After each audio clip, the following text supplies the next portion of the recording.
So over here, if I were to go around and open up AnyDesk, let's say for instance, then you can see your address right here just like this. So let's say what I actually want to do is I want to reset out this address without uninstalling and reinstalling it.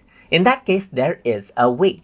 So you need to first of all close out AnyDesk for that. So let's just go ahead and close it off for that. And then I'm going to go around over here onto the task bar right here, and then I'm going to make sure to right click and quit AnyDesk right here. I don't want AnyDesk running in the background. So now what you can simply do is you need to go around over here onto your Explorer right here just like this, and then in your C drive. So let's just go around over here. You need to go to program data. So I'm just going to go around over here on top.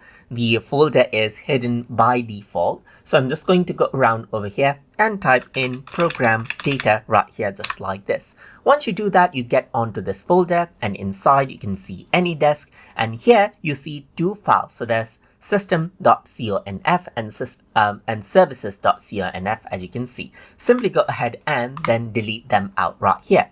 So now once you go ahead and open up AnyDesk, what happens is that you can see that it says connecting to AnyDesk server, and then you simply get new address right here just like this. So that is how you can go ahead and reset out your AnyDesk ID without having to go ahead and reinstall out AnyDesk in your computer.